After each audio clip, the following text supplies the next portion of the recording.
And for today, we're going to be looking at some Sabian symbols. Let's get into it.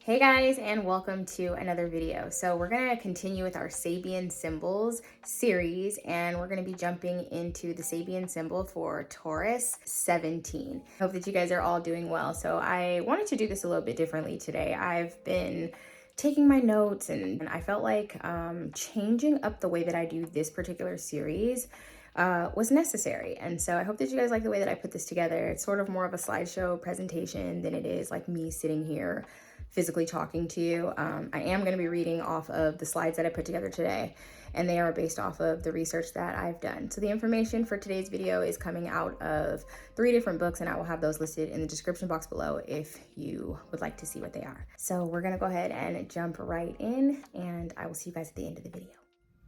Hey everyone, and welcome back in. So we're going to be reading about the Sabian symbol, and we're going to be looking at the symbol for Taurus 17, which relates to the degree point of 16 degrees of Taurus, which is where we are experiencing a full moon lunar eclipse today. So let's get started.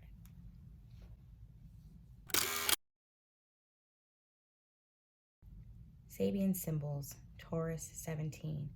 So what we will look at in this video is the research and motivation plus resources behind why I'm doing this, the actual Sabian symbol. We're going to look at degrees of the zodiac, so a couple of different interpretations of this particular degree point, the transit or events that are happening at this degree point at this current time in history, and keywords and conclusions on the Sabian symbol for the degree point in which we are looking at.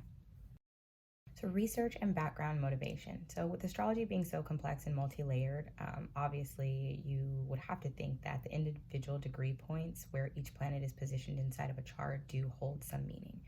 So in looking for this meaning and in sorting out its relevance, I did come across an interpretation method known as the Sabian Symbols.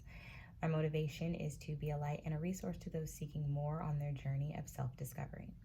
According to the SabianSymbols.com, Sabian symbols are a set of 360 phrases that correspond to the wheel of the zodiac.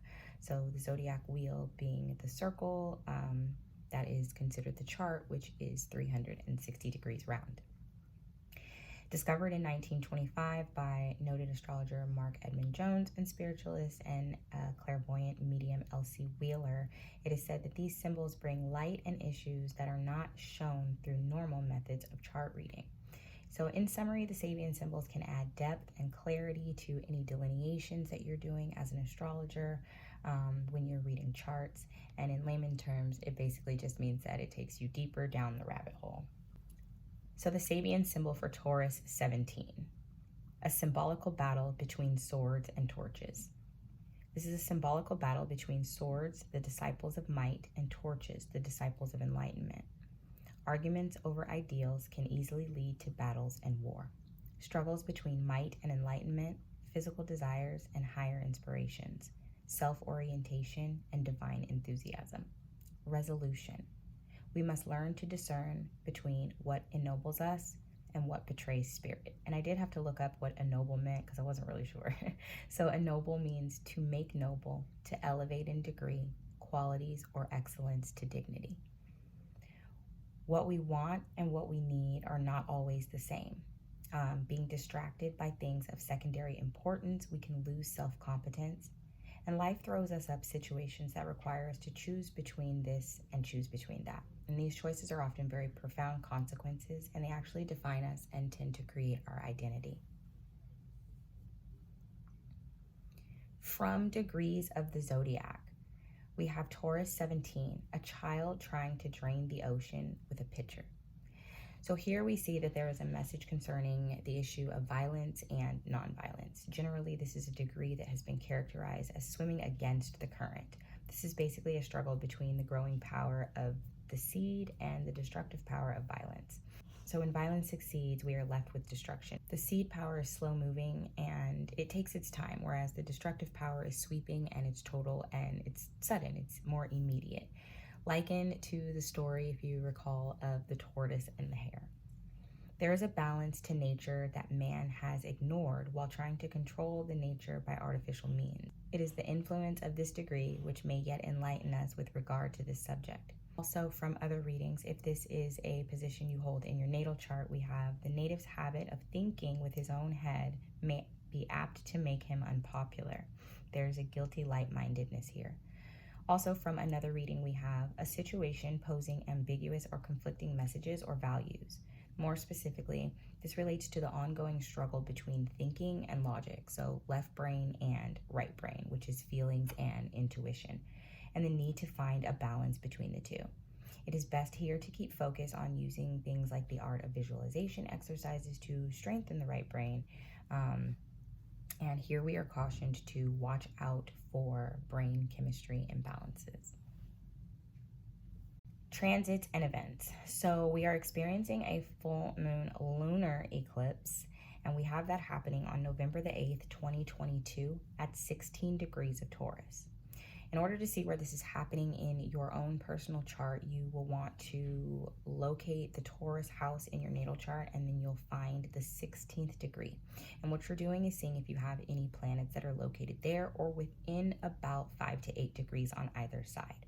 If there's no planets there, it does not mean that you won't feel any remnants of this eclipse, because this energy does happen on an axis. So if, for example, you are a Gemini rising and Taurus is your 12th house, you will also experience feelings of the shiftings of this into your 6th house as well. The fixed signs in this case, Taurus, Leo, Scorpio, and Aquarius, will be feeling this energy the heaviest. And the eclipse is in conjunction with the planet Uranus. So here we have the planet of unpredictability, sudden events, shocking or unexpected events. Uranus can cause things to basically like flip 180 degrees and in an instant, where you're like, you don't even know what hit you. Unique and excitable energy is the basis here of the planet Uranus. A wanting to break free, exaggerated responses, and disruptive weather patterns are all seen with Uranus. So this, in conjunction to the eclipse, can make for some shakeups going on here. So it is said that if anything is shaking up, breaking up, and being released from your life at this time, let it go. Questions you may want to ponder or journal about during this eclipse. Where are you leaning on something that feels solid but may not be solid? And what parts of your life can you lean into right now that actually are solid? What are your values? What is leaving your life at this time? And note that whatever is being released is for the greatest good or for your highest purpose. Don't fight it, as this is the correct time. Ever so emotional, all endings are a sign of new beginnings. And the keywords and cautions for this degree point are the battle of might versus light, the spear of destiny, spiritual differences, arguments, the story of Hitler, the Inquisition, the Crusades, bringing love and light to war zones, the pen being mightier than the sword, weapons, peace marches, candles and torches, and the might of the media. Words of caution, things to watch out for: people arguing over ideals, forcing opinions on each other, religious conflicts, war rallies, propaganda, controlling those around with inner enlightenment or knowledge, numbness and confusion, brain chemistry imbalances, and overpassionate reactions. And we have Mars retrograde in Gemini right now, so overpassionate reactions is probably definitely it. Just kind of lay low, keep quiet. Thank you so much for stopping by. Peace and gratitude to my Astro cousins.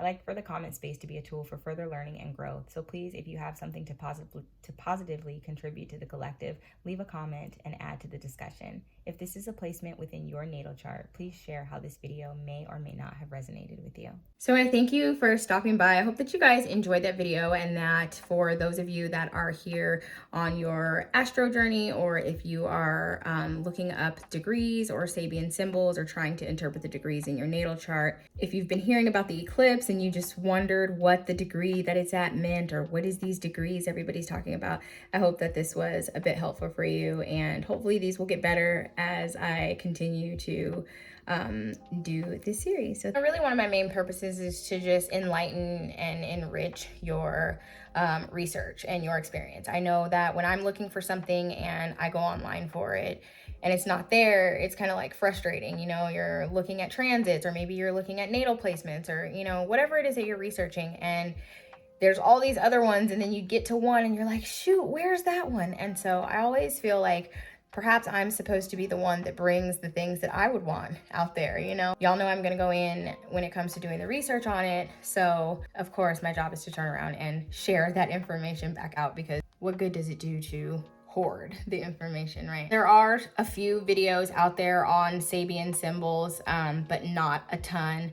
So here I am to go through those with you guys as I'm figuring them out myself through the books that I have. And I just actually ordered a new book today. I'm super excited for it to get here so that I can continue to build some meaningful information for myself and for you guys. So thank you guys for stopping by, and I will see you in the next one.